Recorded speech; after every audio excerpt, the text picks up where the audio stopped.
Coucou ici. Alors aujourd'hui j'ai mis ce micro là parce que je suis en nature pour qu'on m'entende mieux. J'espère que ça va aller. Je suis dans la colline qui est vraiment juste à côté de ma résidence, enfin à côté même de mon appartement. Là je vois mon appartement de là. Donc vraiment on est collé à la colline. J'avais juste envie là d'être en présence ici. Et déjà là ce qui me vient c'est, vous savez, on est en période de rentrée, pour beaucoup d'entre nous en tout cas. Et même si l'on n'est pas concerné directement, il y a ce collectif qui est très présent de rentrée. Ça crée une effervescence, un mouvement particulier. Et la plupart des gens prennent les bonnes résolutions le 1er janvier pour la nouvelle année. Sauf que le 1er janvier pour la nouvelle année, eh bien, on est en plein hiver. Et alors, ça dépend où on se situe. Mais en tout cas, dans l'hémisphère nord, en pays tempéré, on est en plein hiver à ce moment-là. Et dans la nature, tout dort. Et nous, qu'on le veuille ou non, on n'est pas séparés de la nature. On peut aller à contresens si on veut, mais en général, je pense que les résolutions ne tiennent pas longtemps. Ou en tout cas, ça demande en tout cas au corps en réalité énormément d'énergie qui va à contresens finalement de la nature et donc de notre nature profonde. Même si la société nous en déconnecte beaucoup, mais tout de même, qu'on le veuille ou non, on fait partie intégrante de cette terre, on est le prolongement de cette terre. Et là, en fait, ça devient l'été se retire petit à petit. On a emmagasiné beaucoup de feu, de soleil, alchimique, transmutateur, là, dedans. Et on s'avance petit à petit vers l'automne. C'est une saison de lâcher prise, de lâcher l'ancien, de boucler vraiment toute une période, tout un cycle finalement solaire, pour ensuite rentrer dans la nuit, l'hiver, la dormance des choses. Et là, en fait, ce qui est vraiment bien à la rentrée, cette période de fin d'été, c'est que en fait, avec tout le feu transmutateur alchimique qu'on a emmagasiné, et cette effervescence de la rentrée qui bouillonne et ce collectif là qui porte, ça peut être un soutien, un appui pour se libérer des mauvaises habitudes, des anciens schémas, et justement de prendre de bonnes résolutions, en tout cas de vouloir changer certaines choses et d'acter de façon finalement plus persévérante ou en tout cas disciplinée. Il y a quelque chose qui peut être structuré comme ça pour impulser avec la force de l'été emmagasiné dans le corps, propulser de nouveaux schémas, de nouvelles habitudes beaucoup plus alignées à nos valeurs. Et de profiter justement de ces 3 mois d'automne pour justement intégrer ces nouvelles habitudes. Ce qui fait qu'après, dans l'hiver, quand c'est en dormance, c'est pas à ce moment-là que, vous savez, l'hiver, des fois, on va dans le côté yin, le côté sombre de soi aussi.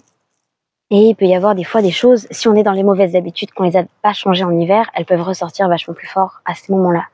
Et c'est pas facile. Ça peut faire des états dépressifs, ça peut faire des états, c'est très long, il y a moins de lumière, donc c'est pas évident. Tandis que quand on met déjà de nouvelles habitudes avant, en amont, à l'automne, à partir de la rentrée et tout le long de l'automne, ça permet ensuite de passer l'hiver avec beaucoup plus de sérénité parce qu'on s'est déjà aligné à des valeurs beaucoup plus fraîches, beaucoup plus alignées justement à nous. Et ça permet de passer un hiver beaucoup plus serein, j'ai pas d'autres mots, plus serein et avec moins de pression, parce que quand on n'est pas aligné à certaines de nos valeurs ou à des habitudes qui nous font pas du bien, on peut se sentir sous pression parfois. Voilà, pression de changement, pression de faire autrement. Sauf que y a des saisons qui ne sont pas du tout adaptées à ça, et c'est pour ça que des fois on va dans une spirale descendante, parce qu'en fait, si on pouvait s'appuyer sur les saisons, sur la terre, comment la terre nous donne sa sève pour fonctionner, on y arriverait beaucoup mieux. Donc c'est pour ça là déjà le premier message, c'est de pouvoir s'appuyer en fait sur ce collectif de rentrée, sur cette fin d'été, pour instaurer justement de nouvelles habitudes pour ces 3 prochains mois de l'automne et passer un hiver beaucoup plus serein. quand je suis en nature aussi, il y a tellement d'informations, c'est très très fort. Et là en plus il y a beaucoup de nature, mais aussi il y a beaucoup d'humains. Enfin beaucoup, pour moi c'est beaucoup. Donc c'est beaucoup d'informations. Et je sens souvent ce tiraillement vraiment entre le collectif humain et la nature. La nature de la Terre, voilà, Gaïa. C'est pour ça, dès le début de la vidéo, je disais l'humain et la nature, c'est le prolongement de la nature.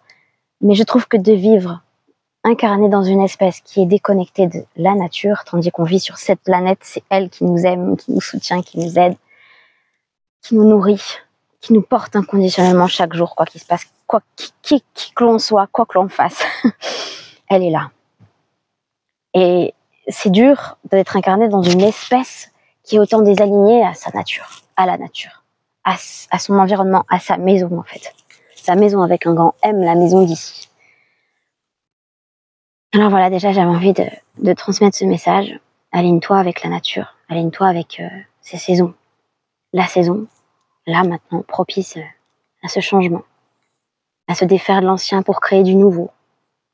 Pour qu'ensuite, au moment où tu as besoin de repos et de régénération pendant l'hiver, d'hiberner, même si tu fais des choses, bien sûr, hein, on n'est pas... oups, pardon, j'espère que vous n'avez pas entendu du bruit là, je crois que si. Et bien que l'on puisse se reposer tout de même quand c'est le moment de se reposer, et sans pression, se reposer l'esprit aussi avant tout. Alors j'avais envie de tirer un petit message avec le ventre des femmes. Et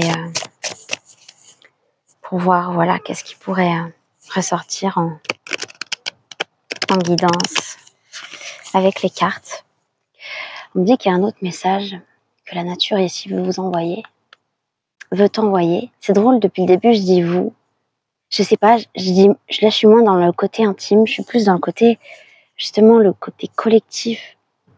En fait je sens ce brouillage, je sens c'est ça aussi le message, c'est que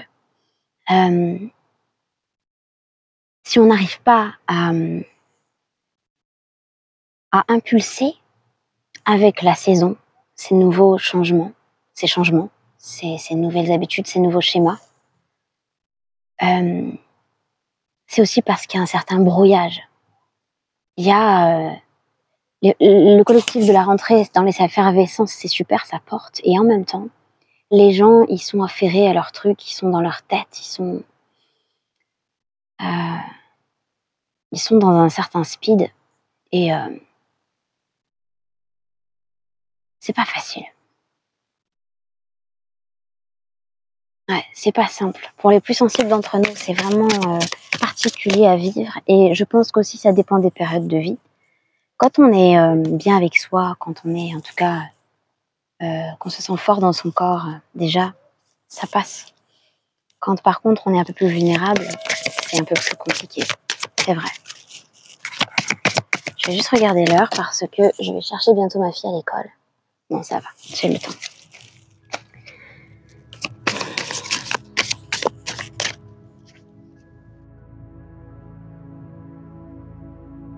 Rien ne presse en réalité.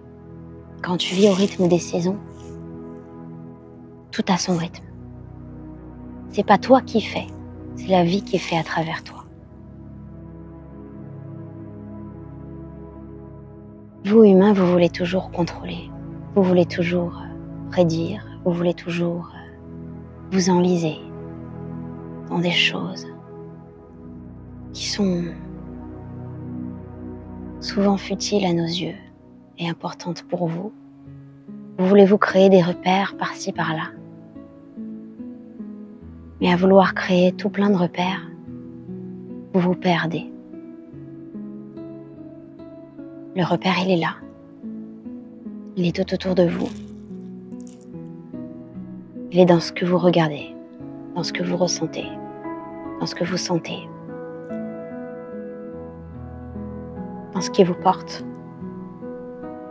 Tout comme à l'image des arbres, les saisons créent la vie à travers eux.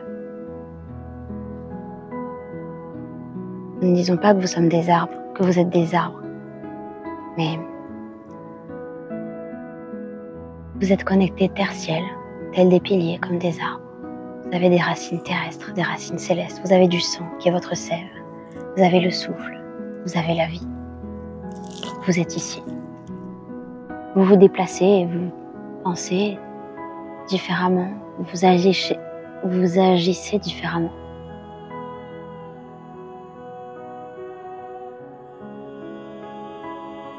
Et pourtant, vous voulez tout contrôler, tout faire. L'individualité, c'est le reflet de l'individualité par rapport au tout. Vous n'êtes pas chacun des îlots. Vous êtes des étincelles du soleil. Vous êtes l'océan et tout ce qu'il compose.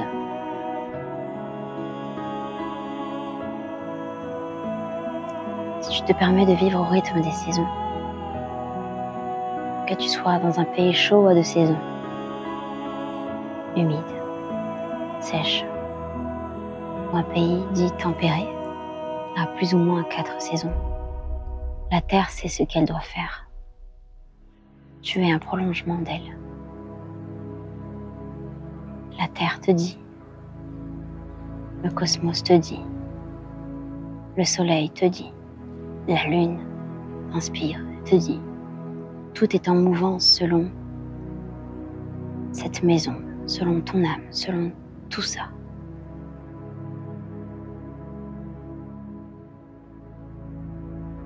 Si tu te laisses inspirer, guider par le fonctionnement des saisons, par l'énergie des saisons, la pression va redescendre.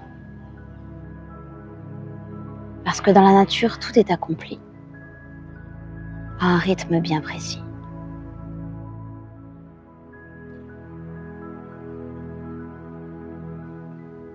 Et nous avons besoin des humains pour prendre soin d'elles, car nous avons mis dans l'humain une intelligence, une conceptualisation qui peut permettre d'amplifier l'épanouissement entre les espèces, dans la nature. L'humain, s'il connaît la symbiose de la nature, comme ce fut le cas il y a de cela longtemps, et encore beaucoup d'humains connaissent cela. Et ici, ça a été perdu. Si l'humain se souvient de cette symbiose naturelle, il retrouvera la guérison, l'aide des végétaux, l'aide des saisons, l'aide des éléments, et plus que l'aide, la symbiose de l'unité. Parce que c'est ce qui est, c'est ce que nous sommes tous, la symbiose de l'unité.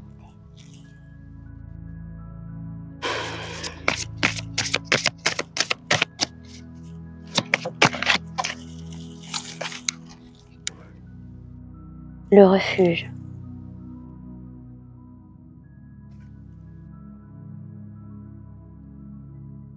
Le refuge, c'est une maison sous la lune qui est dans une forêt, enlacée comme un toit de 2 arbres. Tout à l'heure, je parlais de la nature qui est notre maison, et la nature est notre maison. Et notre guide, notre intuition, notre instinct, notre pilier. Elle nous permet de fleurir, de grandir, de nous épanouir, d'être en croissance. Elle nous permet de nous exprimer de façon plus sécure. Elle permet d'ancrer l'amour.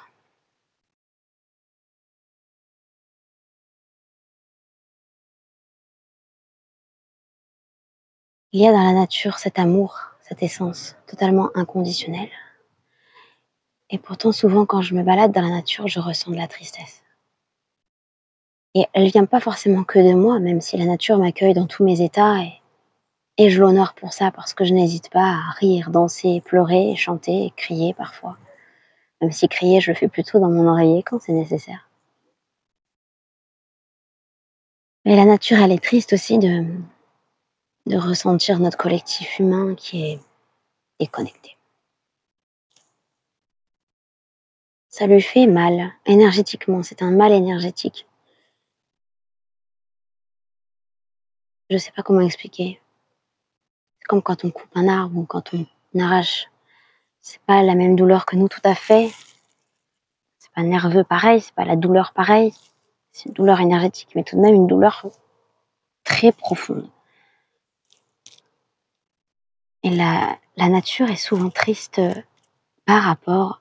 Il y a la joie, il y a la paix, il y a l'amour, il y a l'essence, c'est sûr. Tout comme partout d'ailleurs, tout comme en tout. Mais il y a une tristesse. Elle absorbe aussi beaucoup de. Elle filtre énormément de nos pollutions, mais aussi de nos pollutions émotionnelles et psychiques et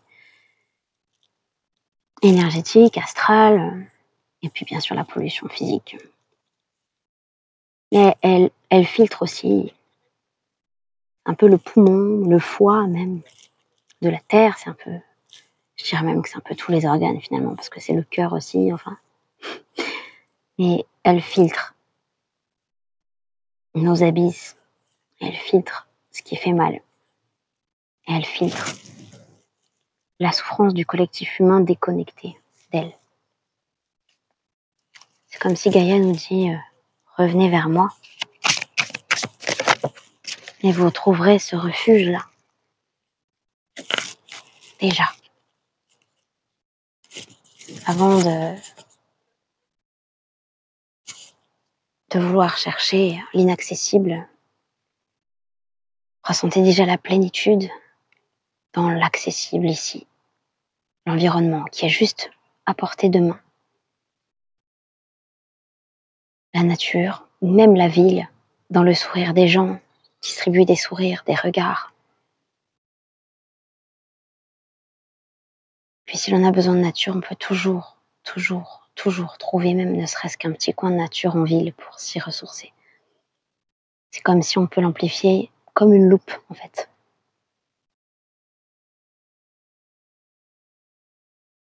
Et puis quand on doit avoir un lieu de vie qui est proche de la nature, la vie elle se débrouille toujours en fait pour nous mettre là.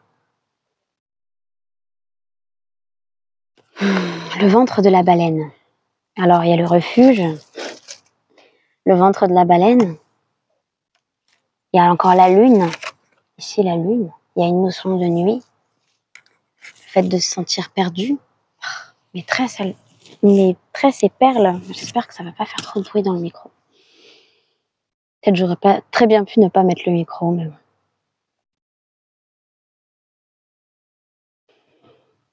Le fait de se sentir perdu, parfois. Perdu dans un...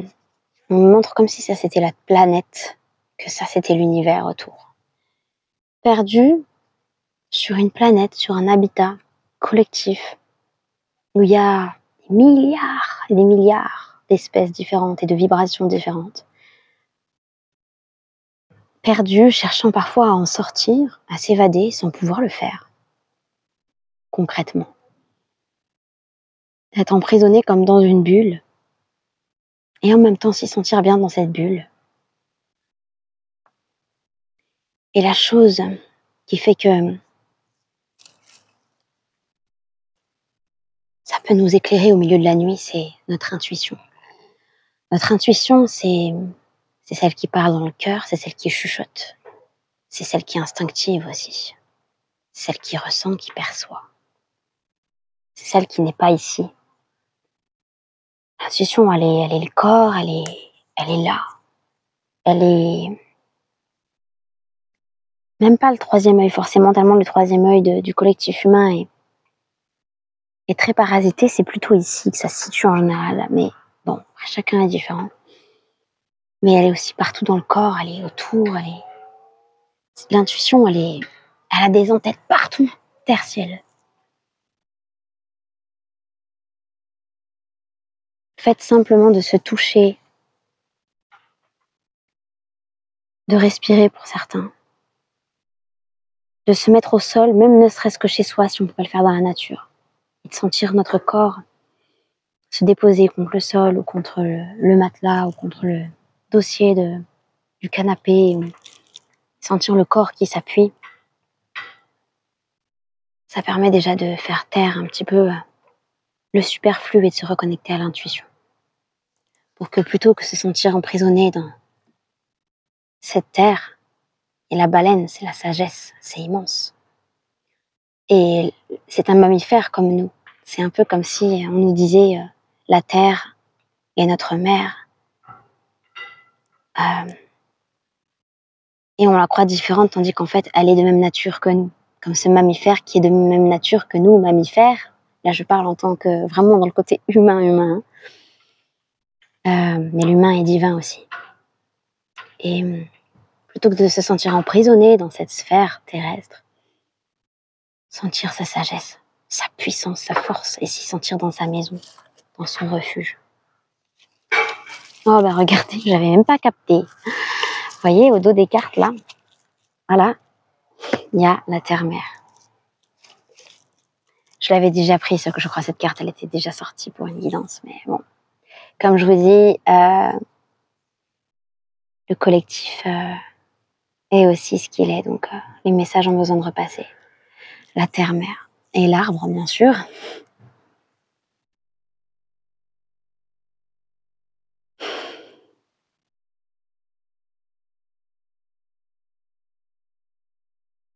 J'ai rien à dire avec cette carte parce qu'en fait, c'est comme si ça résumait toute la guidance depuis le début, la canalisation de tout à l'heure. D'ailleurs, je sais pas trop du coup si c'est français ou pas ce que je dis quand je canalise, parce que quand je canalise en direct, alors même quand je tire les cartes, je canalise, mais quand je canalise en direct, quand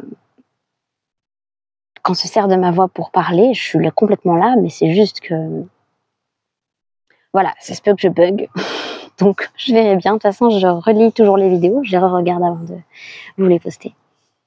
Mais là, il n'y a rien à dire de plus par rapport à...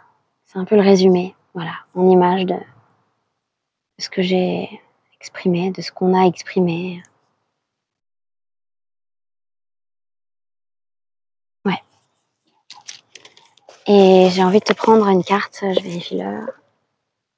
Ok, je me dépêche, j'ai 5 minutes. Allez, donc je veux qu'une seule carte du coup là pour... Oh mon Dieu. Oh, par contre, voilà, j'allais brasser les cartes.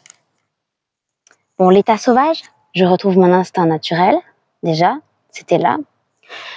Et quand j'ai ouvert le paquet en deux pour brasser, Gaïa, notre terre-mère.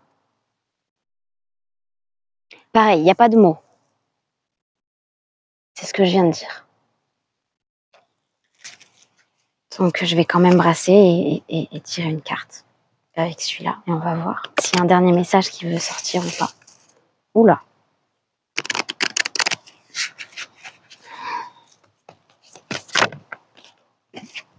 Elle n'a pas mis de temps à sortir. Le druide, le 11, je me fie à la connaissance des étoiles. Oui, parce que la Terre est profondément stellaire. Et comme je disais tout à l'heure, elle est profondément symbiosée totalement, tout comme nous le sommes, avec les étoiles, le cosmos, le soleil, la lune, l'intraterre et tout, parce que la Terre est stellaire. Et d'ailleurs, mes langages, quand je chante, ou quand je parle en langage dit stellaire, parce qu'on m'a dit langage stellaire, donc je dis langage stellaire, ce sont des langages aussi qui tiennent des racines, que j'ai vérifié, hein, de mots arabes, africains, dialecte africain, dialecte arabe, hawaïen, amérindien, hindou, amérindien, j'ai déjà dit, oui.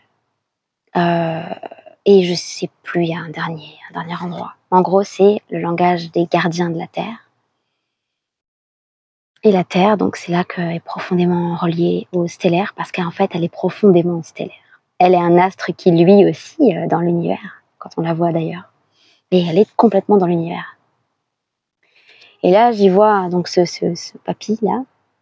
Je vois aussi les êtres de la nature qui sont là et qui ne demandent qu'à coopérer avec nous. Je vois ces fioles qui sont là. Je parlais tout à l'heure de remèdes qui sont dans la nature et de retrouver cette symbiose avec la nature, parce que ça va nous permettre la guérison générale. que la clé, elle est aussi dans la conscience du cœur, que c'est ce qui nous permet de nous guider, de nous orienter, de nous guérir, de dépasser les obstacles, de reconstruire, de planter, de semer, de couper quand c'est mort et de relayer à la terre, parce qu'on peut l'aider aussi comme ça. C'est la sagesse de savoir vivre et de faire un avec elle. Si on fait un avec notre maison, ce sera beaucoup plus facile d'être en unité entre nous. Parce que chaque îlot comme ça individuel avec son truc, chacun a son propre monde, c'est sûr. Mais justement, déjà, chacun a son propre monde, son propre univers. Mais si au moins on se symbiose dans ce qui nous relie, le cosmos, le tellurique, l'essence de vie, ce sera beaucoup plus facile de faire coopérer et unifier tous ces mondes.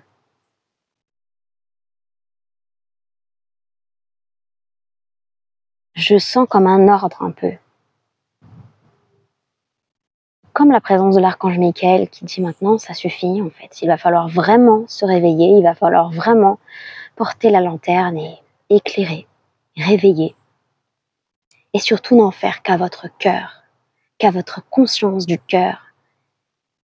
Et surtout, avant d'écouter quoi que ce soit, oui, vivez dans cette société conditionnée parce que c'est ce qui est. Mais avant tout, que votre priorité soit la connexion avec la vie dans ce qu'elle est. Et ici, sur Terre, elle s'exprime à travers tous nos prismes, notre aura et tous nos corps subtils, à travers les astres, à travers le cosmos, la Terre et toute son abondance.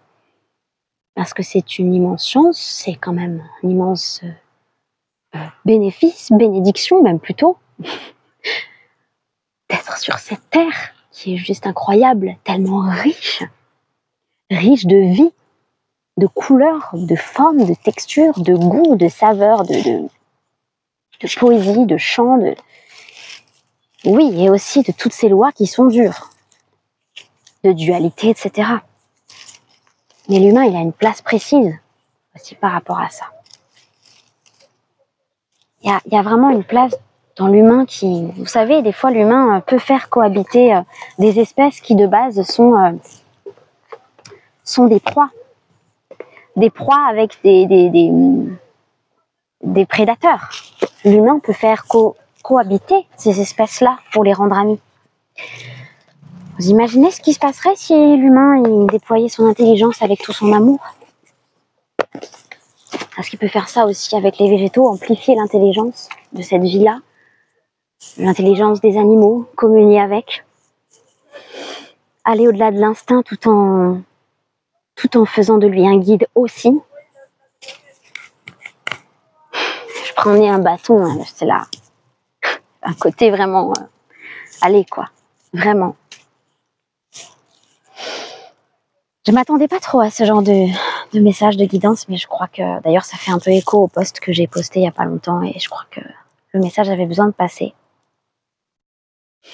Comme ça.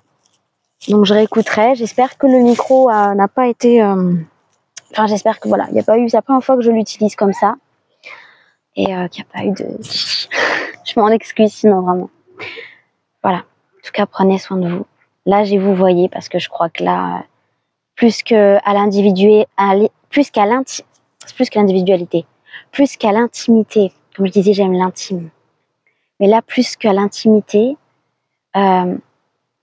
j'aime. L'intimité, c'est quelque chose qui est vraiment, vraiment important parce que ça crée le lien, la connexion, là où il n'y en a plus, justement, pour la plupart du temps, dans le côté humain, le collectif humain, en tout cas, dans nos sphères, là. Mais là, c'était vraiment ce côté collectif.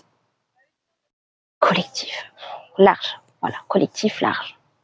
Et puis, même si ces messages seront vus par quelques centaines de personnes, milliers, en tout cas, milliers, mais des petits milliers, un petit millier, en tous les cas, je sais que ces paroles-là résonnent aussi, et résonnent en fait, là où ça doit aller, tout simplement. Ça ne m'appartient pas, c'est juste une transmission. Je vais aller chercher ma fille. En tout cas, je vous embrasse. Prenez soin de vous, prends soin de toi. Et puis, je vous dis à très vite.